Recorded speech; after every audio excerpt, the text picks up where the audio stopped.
guys, and we'll get out of here. All right.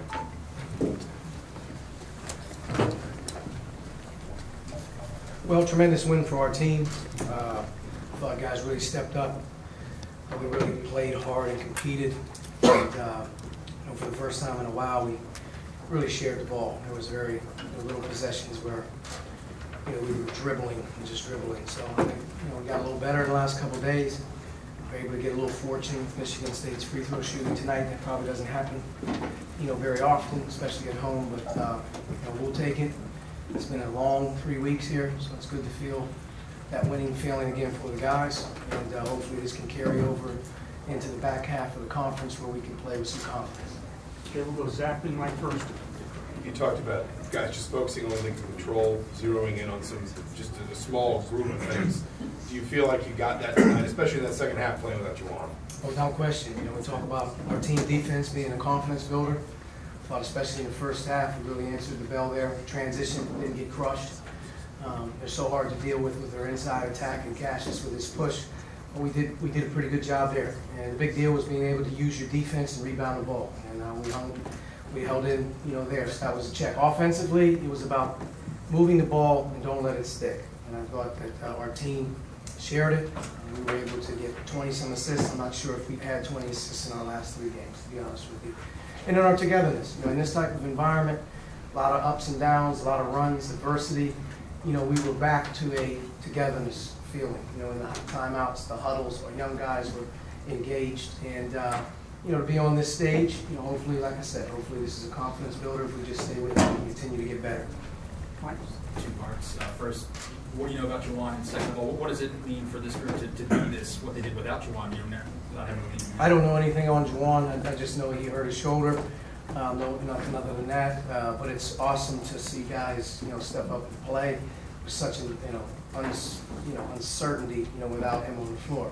But we haven't played in almost a month, or at least the last 3.5 weeks, without Deron and Devontae. They're 2 juniors. It makes a big difference for our team, and them coming back tonight obviously helped our depth. Archie, biggest crowd of the year for game day today. The place was lit. Obviously, you were able to overcome. Can you talk about the atmosphere tonight, please, in the building? It's a great atmosphere. It's always a great atmosphere in here. It's one of the college basketball's best venues. When you add in the game day hype in the field, you can tell you're on a big stage. And like I told the guys, this is the stage you want to be on when you come to Indiana. Maybe the circumstances coming into the game, for us, maybe it didn't feel as confident, but with the way that we practiced the last couple of days, with the way that we addressed, sort of the first half of the Big Ten finishing the way it did, I think we have the light at the end of the tunnel that kind of shows you that we got to turn it up here a little bit. We're going to have to pick it up in a lot of different areas and had a lot of different guys step up. Coach, why do you think Deron was so good? And what impressed you the most about what he did tonight? He's only had really one practice. He's been trying to condition, but basically rehabbed for about 3 weeks, 2.5 weeks, and got his ankle feeling better. So his mobility was better, his ability to move. But if you'd have told me he would have played that amount of minutes or done that tonight, it was a shock. But he's an experienced guy, and he's a good player. And when you play against Michigan State, you have to have the ability to throw the ball inside. And he's definitely a guy that we can do that too. And the more he played, obviously, the more rhythm he got into, which is a good thing. But, conditioning level down. There's a lot of breakdowns defensively, just in his ability to move and under duress. His conditioning is just something. But without question, we don't win the game without his play. Hey, I guess a week or 2 ago after that Michigan game, you used words like soft and stuff to describe this team. How did they respond to you saying those types of things publicly? Didn't play very well after it, so maybe not very good, but I meant every word of it. There was absolutely zero toughness, zero passion to compete.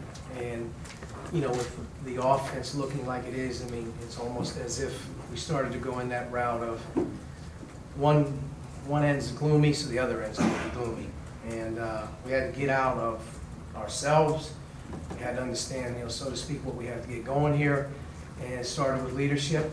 And I think we have clarity on that now. We played hard tonight. Played unselfish tonight. And I can't complain about that. But, it's not all them either. When a soft team or a coach says something like that, the coach is soft too. He means it. I didn't say anything I didn't believe that our team wasn't or I wasn't doing for them. And again, it starts at the top, always goes to the bottom. You gotta be able to get your message across, you gotta be able to get some things to sink in, and, you know, without question, tonight we look like a different team. You talked about the ball movement, 21 assists on 28 made baskets. Do you feel like not having Jawan kind of to anchor the offense out there kind of forced you guys into moving the ball a bit more, or was it just kind of organic? No, I think that we have a clear message of how we have to play. And you got two guys, I think they're really good players, with people would look at and say they have to play through the score. I don't believe that. I think we have a lot of good players. The ball's just got to move. The ball's got to hit different guys. It's got to be able to share, and then everyone else obviously can gain some trust and some confidence. And that's a big deal moving forward. We got to be that team that really moves it, and we have to be that team that has a real identity and believes in themselves defensively. And that's kind of how we started the season. And hopefully, like I said, you know, there's no guarantees, but you know, hopefully this is a good sign that, you know, hopefully if we do these type of things, we can be in more games. Making 10 3-pointers tonight, something that you guys have struggled with for, you know, the duration of the losing streak. Was it spacing, was it making shots, just wasn't it for you guys behind the arc tonight?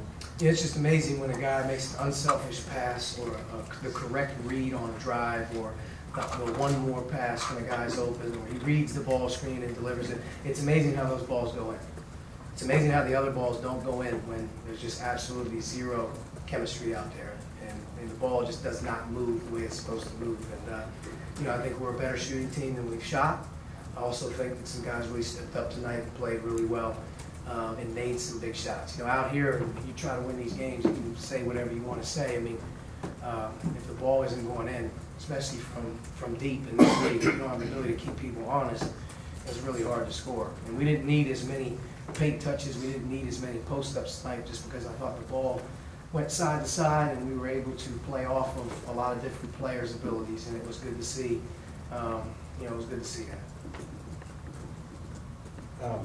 With Langford started slow offensively, and then what did you like about the way he finished?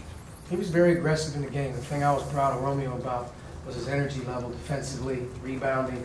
Made a lot of plays for us tonight that didn't have anything to do with scoring. And I think that's the thing that goes really unnoticed about him. At times people want to say score, score, score, score. And at the end of the day, are you playing winning basketball complete? And he's a complete guy. And tonight he really didn't let anything bother him. He just kind of hung tough the whole time. Made some really timely, big buckets at the end of the clock. To me, on this kind of stage, as a young player, you know, that's what you like to see with him. No complaints with Romeo's attitude and effort. He's an unbelievable kid and teammate. Last question, Zach. Justin, 13-10, I think 4 or 5 blocks, including obviously that sort of fingertip block at the end, but just how much of a difference maker was he tonight, defensively as well as offensively? I felt like he was key to some of those double teams down low. He was key all game long. I mean, he's a big key to our team when he's playing very active, especially defensively, so I trust him. When he's playing really hard, he made a lot happen. Tonight, because of the ball movement, because there were some things sharing around, he was also the beneficiary of some finally some extra passes and some dump-offs. He battled. I mean, he battled all night long, and you know, to me, we couldn't take him off before. All right, folks, thank you. Thank you. We'll take that quick one.